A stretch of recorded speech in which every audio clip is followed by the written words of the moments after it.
प्रायोजन है।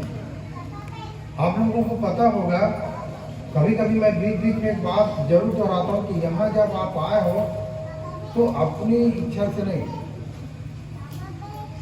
सब बंधन में थे और सब का बंधन प्रभु जो है खुलवाया है अपने चेलों के द्वारा। यीशु गए थे क्या गधी के और उसके बच्चे के बंधन को खोलने के लिए? अपने दो चेलों को भेजा। आज यहाँ पर आप लोग जितने लोग बैठे हुए हो, उसने अपने चेलों को भेजा और चेले लोग गए और आप जिस चीज से बंधे हुए थे उसको खोला और तब यहाँ पर आप आने पाए। ठीक है। और कोई भी आपके पास गया और आपके बंधन खोला गया और आप उसके पीछे पीछे आ गए। और अक्सर मैं इस बात को आप लोगों को बताता हूँ कि अगर जब कोई पूछते हैं, है ना, तो बोलना कि प्रभु का क्या है, प्रायोजन है।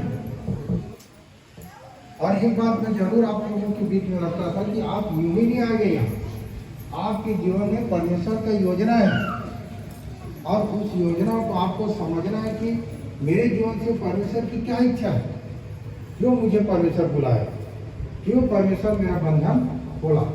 मैं तो बंधा हुआ संसार में। और आप उस बात को ध्यान करो कि आप कैसे और किस बंधन में बंधे हुए।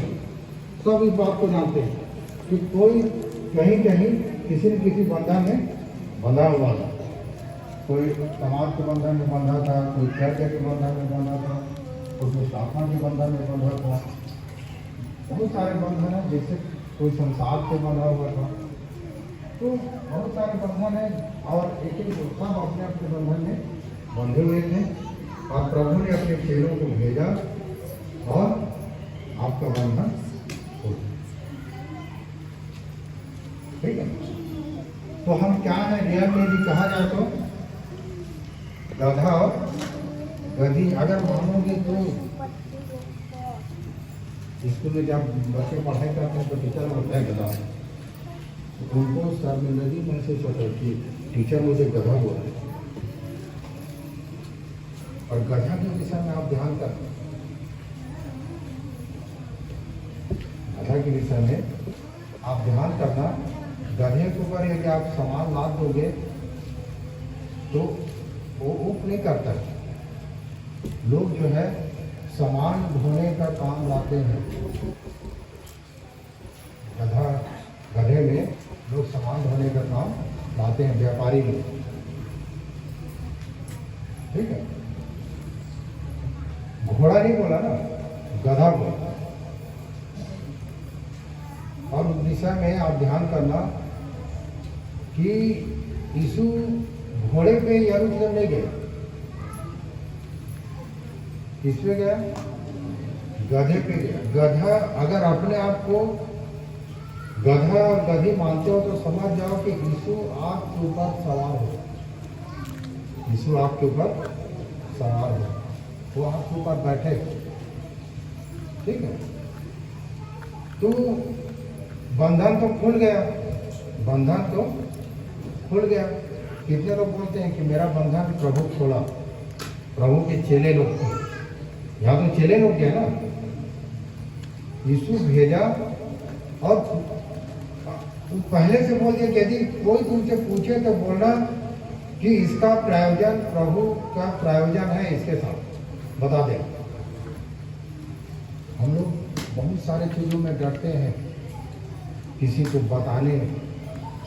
बताना मतलब बंधन खोलना।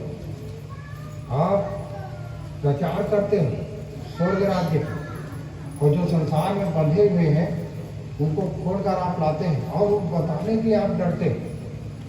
जब आपके मन में डर है किसी को बताने में या अपनी गवाही बताने में, तो आप इस बात को मान लो कि प्रभु मुझे नहीं भेजा है,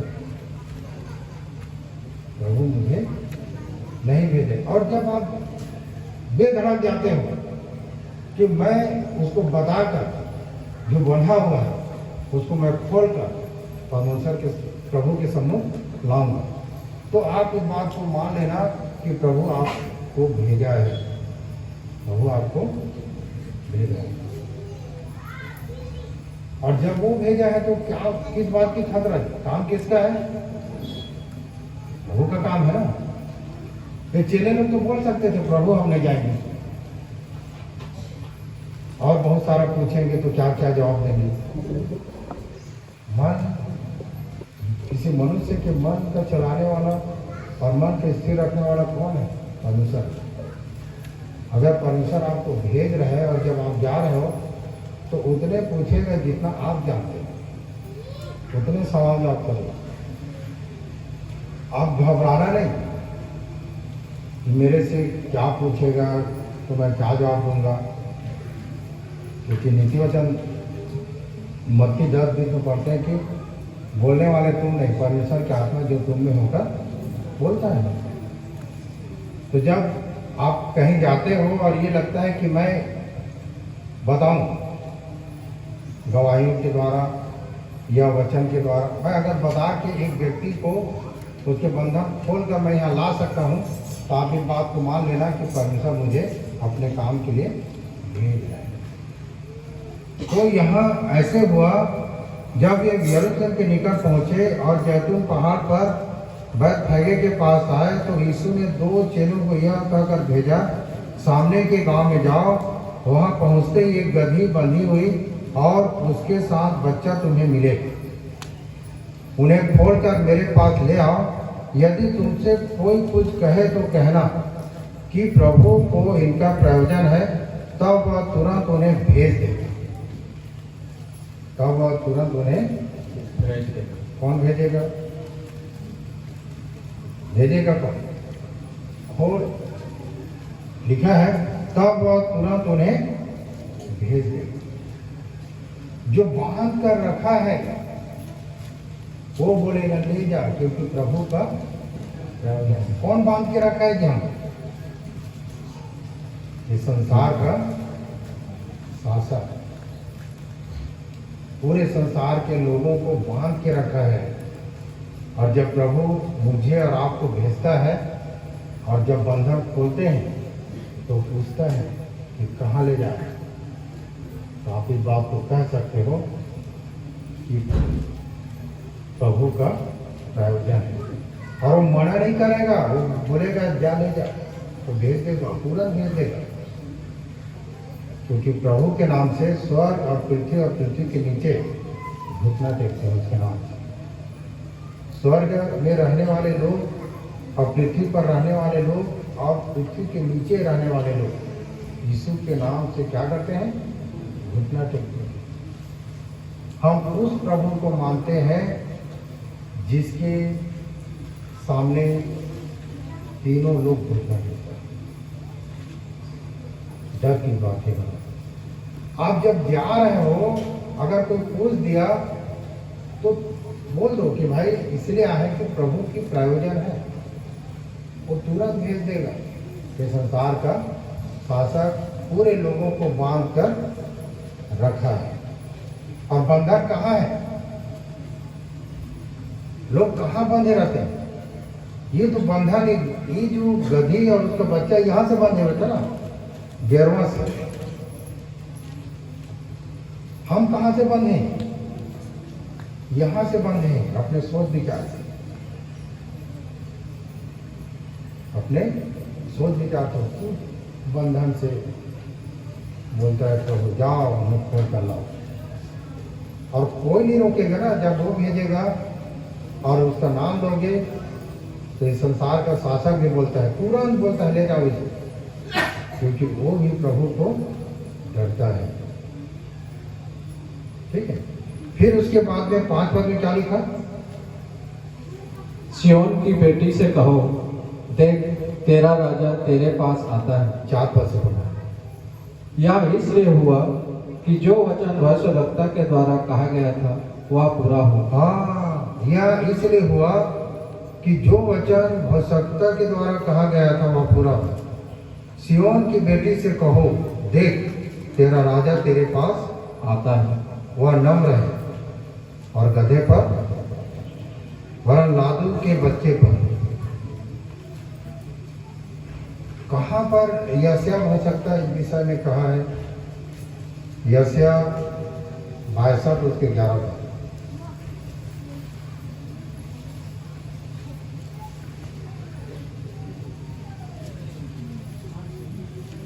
यशया 62 उसके 11 पद।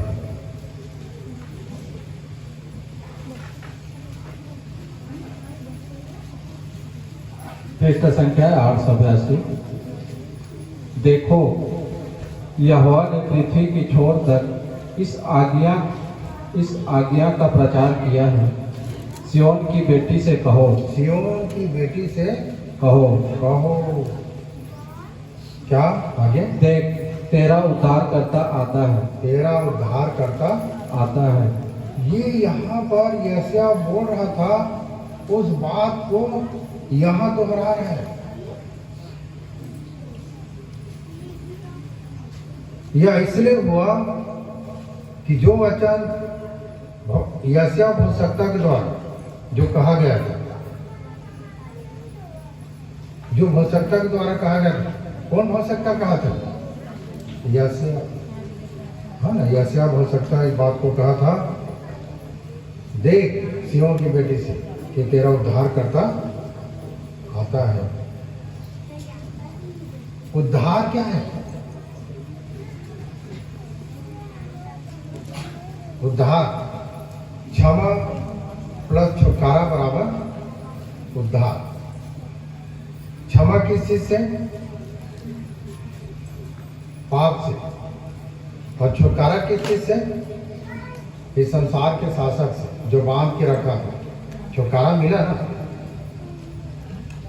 तब उद्धार होगा। अगर अब भी आप इस संसार के शासक से, उस लूसीफर से बंधे हुए हैं, तो अभी भी आपको उद्धार नहीं हुआ है। और यदि अभी भी आपकी पापों की क्षमा नहीं हुआ है, तो आप उद्धार तक नहीं पहुंच सकते। आप उद्धार तक नहीं पहुंच सकते। तो देख, तेरा उद्धार करता चला आता है। उद्धार करने से क्षमा प्लस छुटकारा बराबर उद्धार। क्या हमारे पापों की क्षमा हुआ? क्या शैतान से हमारा छुटकारा हुआ है? यदि हुआ है तो ठीक है।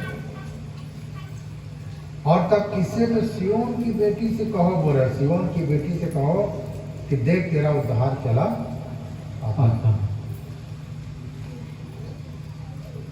ठीक है। चेलों ने जाकर जैसा यीशु ने उनसे कहा था वैसा ही किया। जैसे यीशु ने कहा था, चेलों ने जाकर वैसा ही किया। और गधी और बच्चे को लाकर उन पर कपड़े डाले और वह उन पर बैठ गया। तब बहुत से लोगों ने अपने कपड़े मार्ग में बिछाए और अन्य लोगों ने पेड़ों से डालियां काट कर मार्ग में बिछाए। यीशु किस में बैठा था? गधे पे। मार्ग गधे के ऊपर क्या बिछा दिए? कपड़े बिछा दिए। और मार्ग में भी क्या बिछा दिए? कपड़े बिछा दिए, डाली बिछा दी। है ना, मार्ग पर कपड़े और डाली बिछा दी। किसका बच्चा है? देखो, बैठो।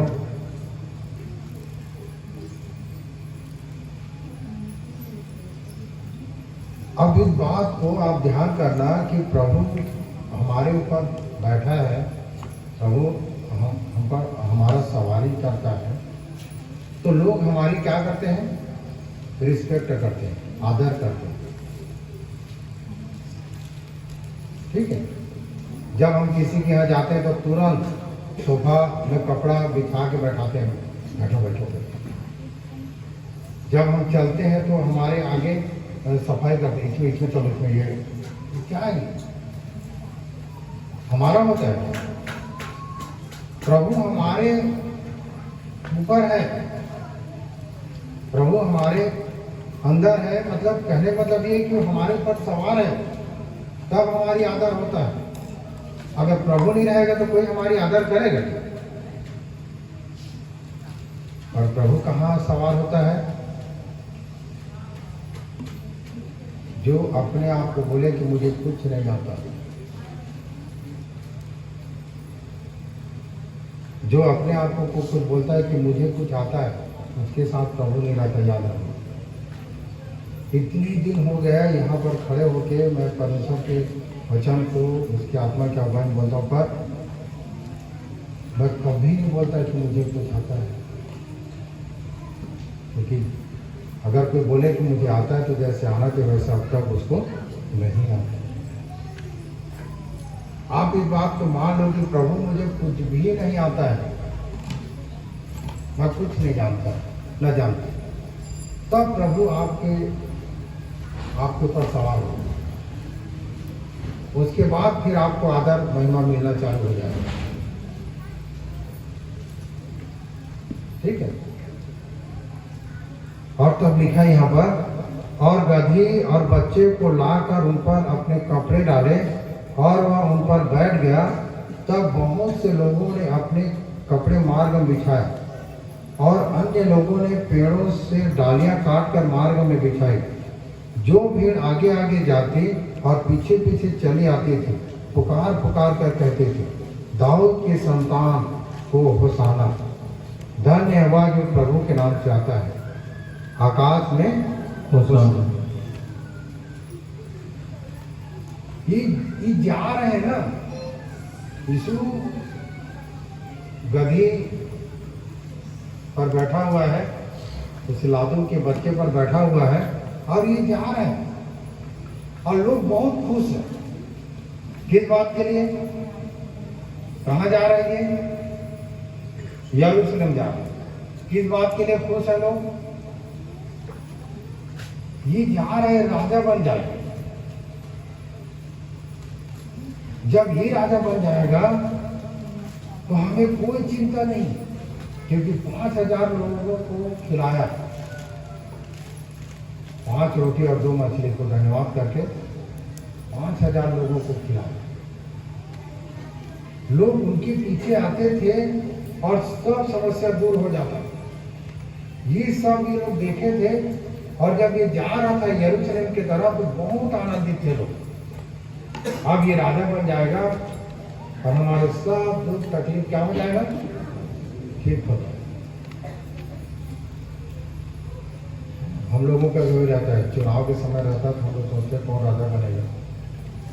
हम लोग बोलते हैं हमारा दुख दूर करेगा, हमारा दुख दूर करेगा। अभी के चुनाव में जो जीतता है, कौन सा राजा आपके दुख दूर किया है? ये लोग बोल रहे थे, उस समय भी ये लोग दुखी थे। हेरोदेस राजा, पिलातुस राजा थे और जिनके बंधन में थे, और ये लोग बहुत परेशान थे। बोले जब ये राजा बन जाएगा तो हम बैठे बैठे खाएंगे, कुछ कमाने की जरूरत नहीं है। जो भी चिंता रहेगी उसके पास जाएंगे, चुटकी में सॉल्व कर देगा। जो भी समस्या होगा जाएंगे, छुएगा, चंगा हो जाएंगे, उसके पास सब चीजें। लोग इस बात के लिए खुश थे। अभी भी क्या है मालूम, जब आपके ऊपर प्रभु जब सवार होता है बहुत खुश हो जाते हैं लोग। हमारे घर आएगा, हमारी जो भी समस्या उसके लिए दुआ होगा, हमारी सारी समस्याएं ठीक हो जाएगा। हमारे सिर में हाथ रख देगा, सब ठीक हो जाएगा, सारी चिंता दूर हो जाएगी। अभी भी लोग उम्मीद लगा रहते हैं जब प्रभु हमारे ऊपर सवार होता है। प्रभु जब हमारे ऊपर सवार होता है, उस समय भी और अभी भी बदला नहीं है, सेम वही है। जब यीशु जा रहा था तो लोग चिल्ला रहे थे, दाऊद की संतान को होसाना, धन्य हुआ जो प्रभु के नाम से आता है, आकाश में होसाना। होसाना, होसाना मतलब क्या? हर साल बताता हूं मैं, फिर अभी बताऊंगा, फिर आने वाले साल में भूलोगे तभी ना बताऊंगा, है ना? भूलना तो पड़ेगा, कैसे सुधर। तो भूलो मत, जानो। भजन संहिता 118 उसके 25 और 26 में।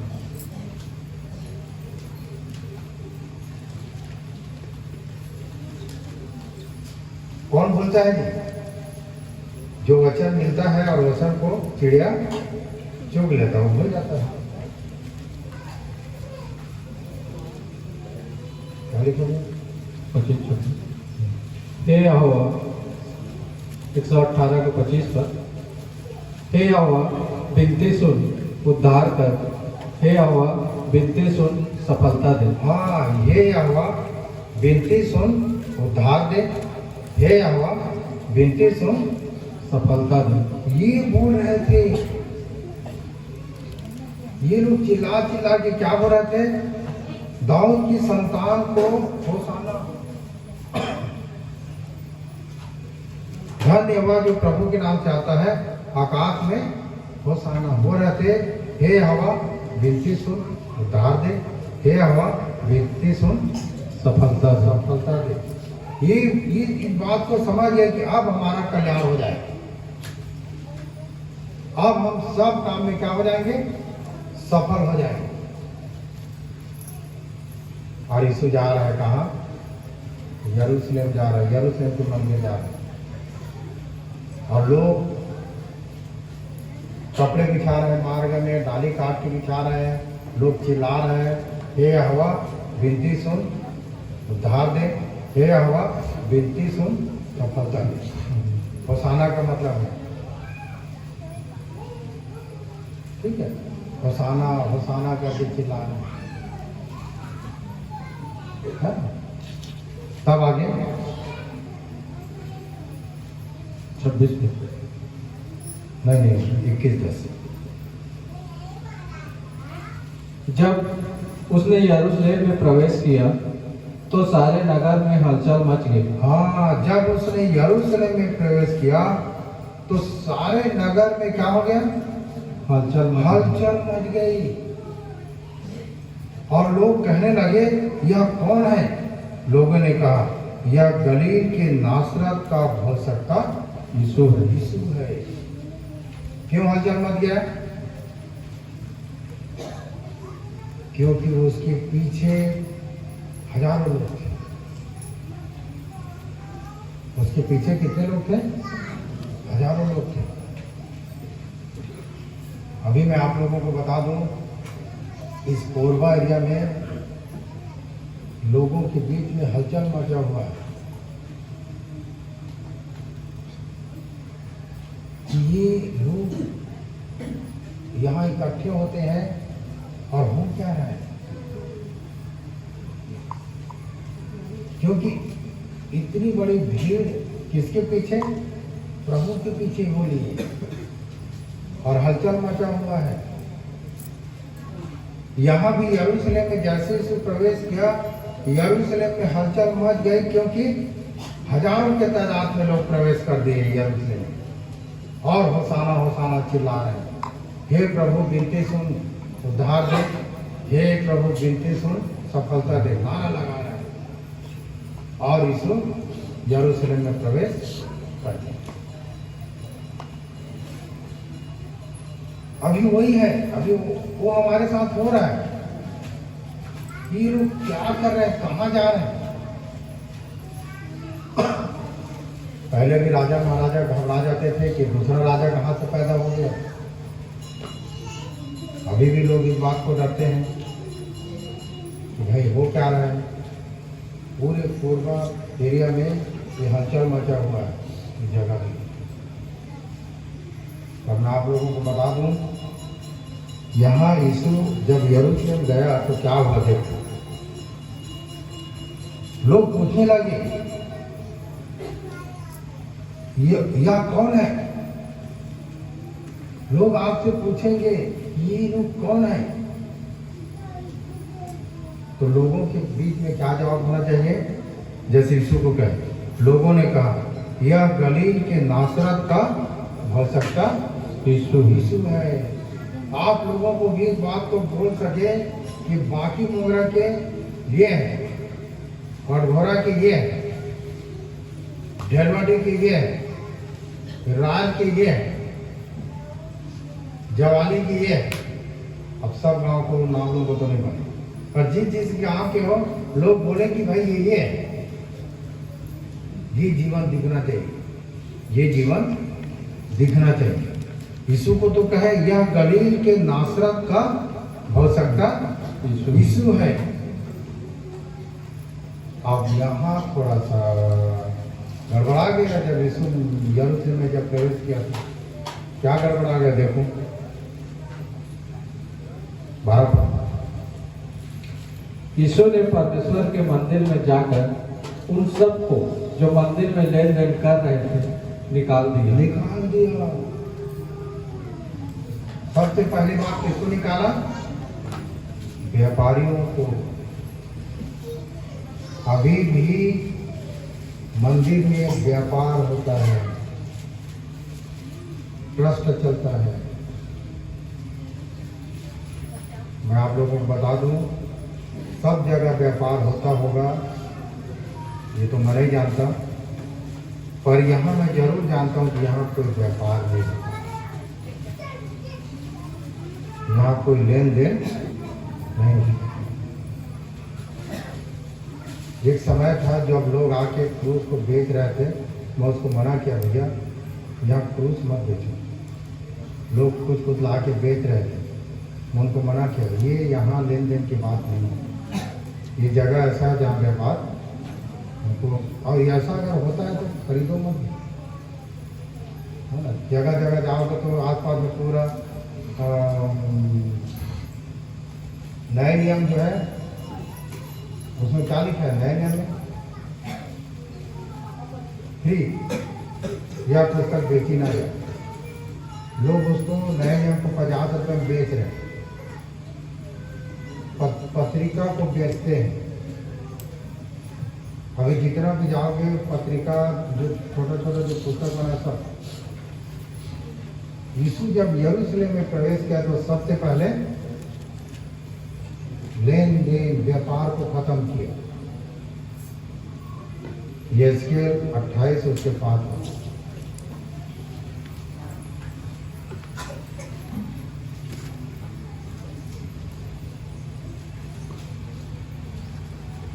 यहेजकेल 28 उसके 5 पद और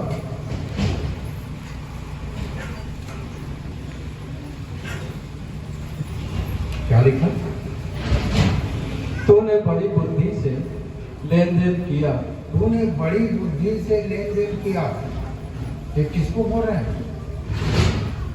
ओ लूसीफर, जो स्वर्ग में ये प्रधान स्वर्गदूत था, उसकी विषय में यहेजकेल हो सकता बोल रहा है कि तूने बुद्धि से क्या किया?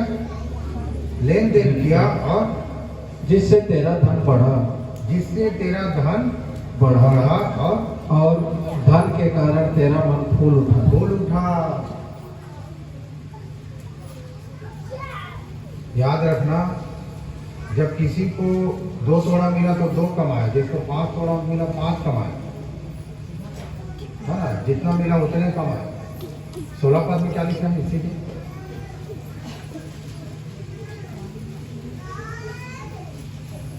परंतु लेन देन की बहुतायत के कारण तू उपद्रव से भरकर पापी हो गया। लेन देन के बहुतायत के कारण तू उपद्रव से भर कर क्या हो गया? पापी हो गया। पापी हो गया, और इसी से मैंने तुझे अपवित्र जानकर परमेश्वर के पर्वत पर से उतारा। हाँ, और हे छाने वाले करूब, मैंने तुझे आग सरीखे चमकने वाले मड़ियों के बीच से नष्ट किया। नष्ट कर दिया। याद रखना, ये जगह जो है व्यापार का नहीं है, यहाँ व्यापार नहीं करना।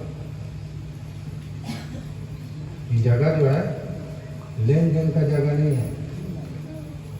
आगे लिखा है यहाँ पर, यीशु ने परमेश्वर के मंदिर में जाकर उन सब को जो मंदिर में लेन देन कर रहे थे निकाल दिया।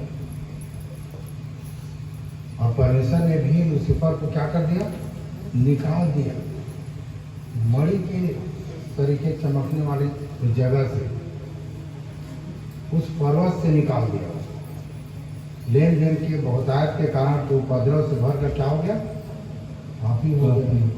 ये साल भर आपको याद रखना, फिर आने वाले साल में हम लोग सीखेंगे इस विषय में कि एक ऐसा जगह है जहाँ व्यापार नहीं होता, जहाँ व्यापार नहीं होता। और आगे लिखा है, और सर्राफों के पीछे पीढ़े और कबूतर बेचने वालों की चौकियां उलट लोग वहां कबूतर बेच रहे थे मंदिर में,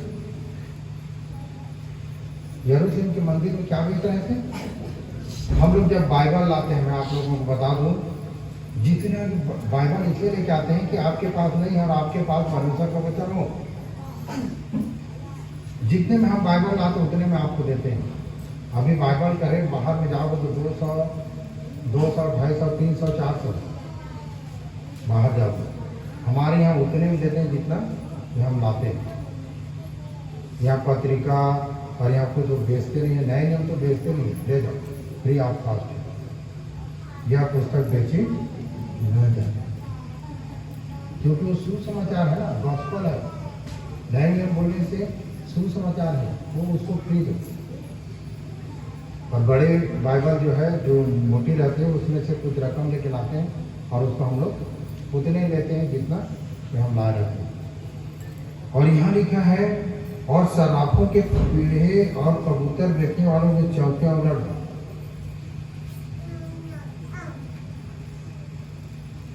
समझ रहे हैं ना,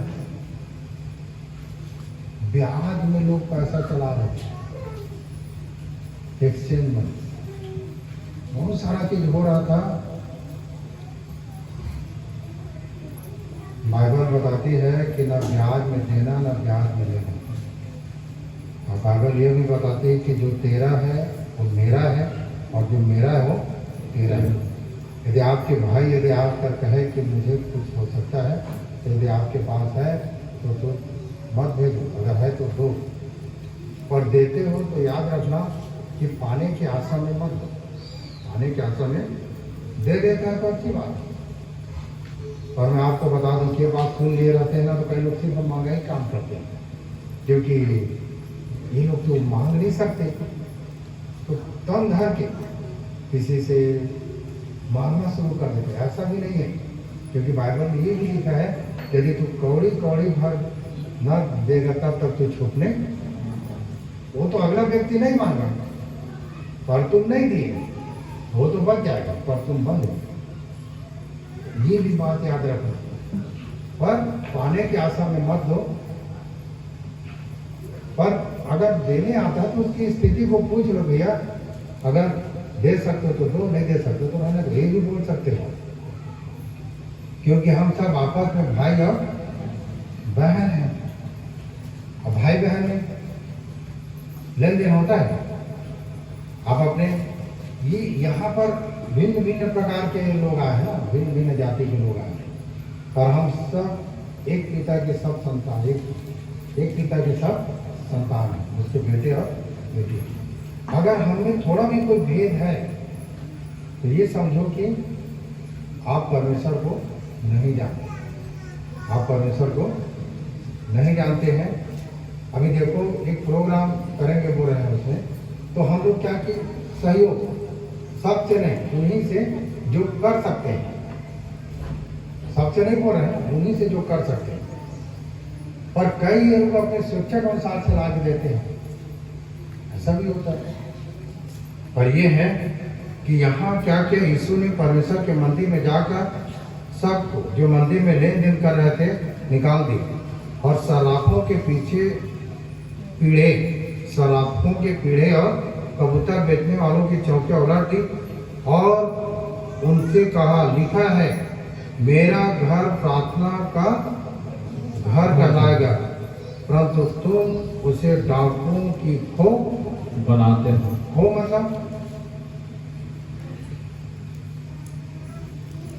मतलब क्या? सुरंग, जहां अंधेला है। मेरा घर प्रार्थना का घर कहलाएगा, पर तुम उसे क्या कर देते हो? डाकुओं की खो बनाते हो। तो उस समय उस यरूशलेम की बात कर रहा था जो मंदिर बना हुआ था। आप कौन सा मंदिर की बात कर रहे हैं? कौन सा? ये मेरा घर, परमेश्वर का घर हमारा ये देह है, परमेश्वर का घर हमारा ये देह है। और उसने कहा कि मेरा घर प्रार्थना का घर कहलाएगा, और तुमने उसे डाकुओं का वो बना दिया। वो मतलब गुफा, एक अंधेरा, जहां कोई प्रकाश नहीं है, ज्ञान की कोई बातें नहीं है हमारे अंदर। डाकुओं का क्या है? खो। डाकुओं का खो गाने से, डाकू जानते हो ना, समय देख के गोली मार देते, कोई नहीं है तो गोली मार देते डाकू। हम अपने जीवन को डाकुओं का खो बना लिए। हमारा जीवन क्या हो गया है? खो हो गया है। और इस बात को बोल रहे हैं कि मेरा घर लिखा है प्रार्थना का घर, लिखा है ना, मेरा घर प्रार्थना का घर कहलाएगा। क्या आप लोग प्रार्थना करते हैं? नियम अनुसार नहीं। प्रार्थना कैसे होना चाहिए? प्रार्थना बहुत सारी बात दिया है, पर रहने दो। पर मैं एक बात बता रहा हूं कि इफिसी 6:18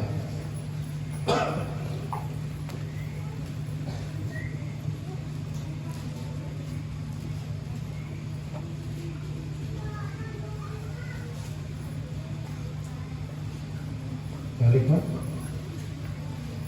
हर समय और हर प्रकार से आत्मा में प्रार्थना और विनती करते रहो। हर समय और हर प्रकार से आत्मा में प्रार्थना और विनती करते रहो। ये है मेरा घर प्रार्थना का घर कहलाएगा। पर हमने इसे क्या बना दिया? डाकुओं का खो बना दिया। जब चाहे तब किसी को लूट ले रहे हैं, जब चाहे तब किसी को ठग ले रहे हैं।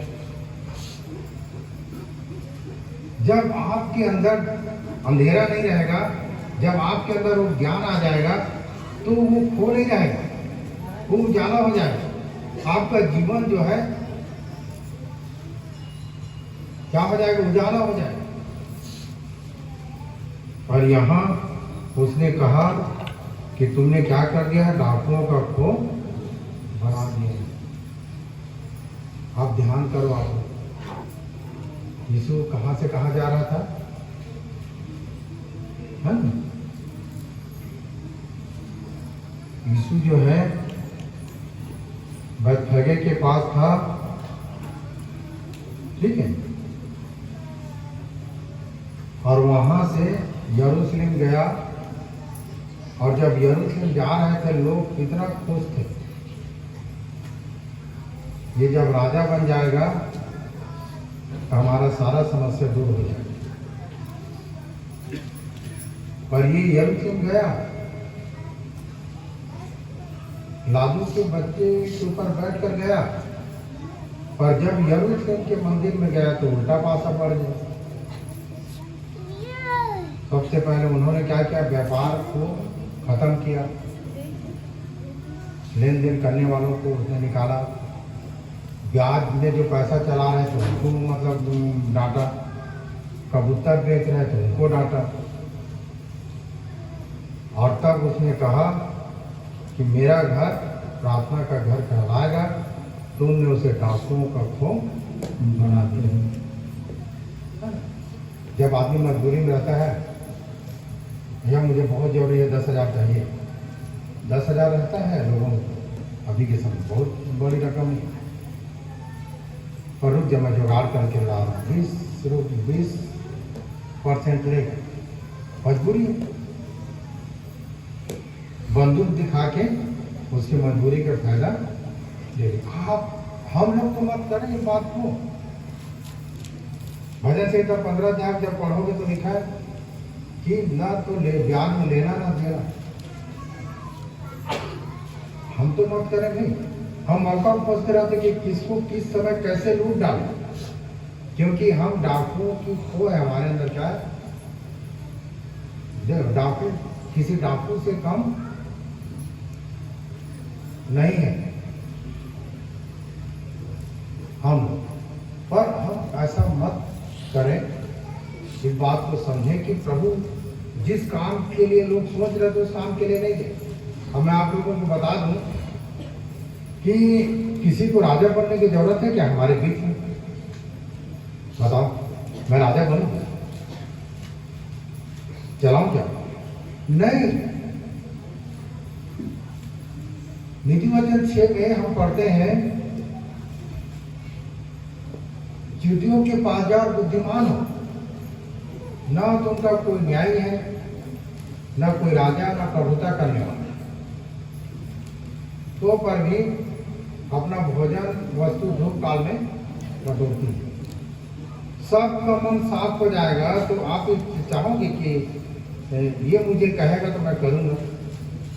हमारा राजा तो प्रभु परमेश्वर है, ठीक है, हमारा राजा प्रभु परमेश्वर है। हम उसके अधीन में रहें और उसकी इच्छा के अनुसार चलें। तो ये यीशु हमारे जीवन की सफाई किया, उस समय मंदिर का सफाई किया और अभी वो हमारे जीवन की सफाई कर रहा है। क्या हम व्यापार कर रहे हैं? क्या हम ब्याज में चला रहे हैं? क्या हमारे अंदर वो डाकू के समान स्वभाव है? वो हमारी सफाई करता है। और जब ये हो गया तो ये यरूशलेम में विजय प्रवेश, इसका मतलब ये है, जब यीशु हमारे जीवन में जब आ जाता है, यरूशलेम करने से परमेश्वर के लोगों का निवास स्थान, जब हमारे घर में जब यीशु आ गया तो विजय होगा कि नहीं होगा बताओ? यरूशलेम में विजय प्रवेश बुधवार से हुआ। जब आपके घर में यीशु प्रवेश कर गया तो क्या आप डाकू के समान हो, लेन देन कर रहे हो, व्यापारी में हो, क्या हो? जब यीशु हमारे घर आता है, यीशु कहाँ गया? जक्कई के घर में गया और जो लूट लिया था उसको चौमुखी कर दिया। यीशु ने कहा कि आज इस घर में क्या है? उद्धार है। ये है यरूशलेम प्रवेश का मतलब। हम लोग वो यरूशलेम को मत देखें जहाँ यीशु उस समय प्रवेश किया था। हम ये यरूशलेम को देखें जहाँ हम लोग रहते हैं, हमारे घर को हम देखें। जब तुम सामर्थ्य पाओगे तो सबसे पहले कहाँ काम होगा? यरूशलेम में काम होगा। तब यीशु जो है विजय प्राप्त करता है। हम यीशु में होकर विजय प्राप्त करते हैं और हमारे घर की क्या हो जाता है? साफ सफाई होता है। अब आप लोग अपने जीवन को देख लो कि आप अपना घर को कैसे बना के रखें, आप अपने जीवन को कैसे बना के रखो। आप लोग देख लो कि डाकू का फोटो नहीं है। इसीलिए असंतोषम परम पापम। जो कुछ है आपके पास उन्हीं बातों में क्या करो? संतोष करो। ठीक है। उसके बाद आगे लिखा है 14 पद में, तब अंधे और लंगड़े मंदिर में उसके पास आए और उसने उन्हें चंगा किया। मंदिर में तो गया था और अंधे लंगड़े लोग वहां पहुंच गए और उसने उन्हें चंगा किया। परंतु जब प्रधान याजकों और शास्त्रियों ने इन अद्भुत कामों को जो उसने किए और लड़कों को मंदिर में दाऊद के संतान को होसाना पुकारते हुए देखा तो वे क्रोधित हुए और उससे कहने लगे, क्या तू सुनता है कि ये क्या कहते हैं? कौन लोग बोल रहे थे? प्रधान याजकों और शास्त्री लोग बोल रहे थे, क्या तू सुनता है कि क्या कहते हैं? यीशु ने उनसे कहा, हाँ, क्या तुमने यह कभी नहीं पढ़ा? बालकों और दूध पीते बच्चों के मुंह से तुमने अपार स्तुति कराई। तब वह उन्हें छोड़कर नगर के बाहर बेतनियाह को गया और वहां रह गया। और इस तरह से आज का पाठ खत्म। ये हुआ था आज के दिन। ठीक है, तो क्या समझ में आया? यरूशलेम में विजय प्रवेश करने से क्या हमारे घर सब चीज से छूट गया, सब चीजों से छुटकारा पाया, सब चीजों से स्वतंत्र हुआ कि नहीं हुआ? कि अभी भी घर में जाओगे तो फिर वही सब बात में लड़ाई, फिर वही चिंता, क्या करेंगे, क्या खाएंगे, क्या पिएंगे, कैसे रहेंगे? कि वही आगे की प्लानिंग, आगे की प्लानिंग कर सकते हो, और डाकू के समान नहीं कि मैं उसको गोली मारूंगा रिटर्न मिल जाए। आगे का प्लानिंग करने से जो आप करते हो, जो आपके कार्य है, उसको आप करते रहो और अपने धीरज धरे रहो। प्रभु आपको आगे बढ़ाएगा, अपना महिमा में आगे बढ़ाएगा, महिमा देगा। तो इस तरह से आज हुआ, और लोग इस बात को तरह तरह से सीखते हैं। मैं लूका पढ़ रहा था, मत्ती पढ़ रहा था, मरकुस पढ़ रहा था, कहीं पर खजूर की डाली नहीं लिखी, कहीं पर खजूर की डाली नहीं लिखी। डाली लिखा है, खजूर की डाली लिए लोग खड़े थे, और वो कहाँ पर लिखा है आप लोग खोजना, उसको खोजना आप लोग। ये आप लोगों के लिए विषय है कि लोग खजूर की डाली लेकर कहाँ खड़े थे, ये आप लोग खोजना। पर यहाँ पर खजूर की चर्चा नहीं है, खजूर की डाली की चर्चा नहीं है, डाली की चर्चा है कि लोगों ने डाली काट कर मार्गों में बिछाई। तो जो चीज़ नहीं लिखा है उसको हम नहीं करते, ठीक है। तो शुक्रवार को फिर मिलते हैं, सब आइएगा। 11 लोग तैयारी कर रहे हैं,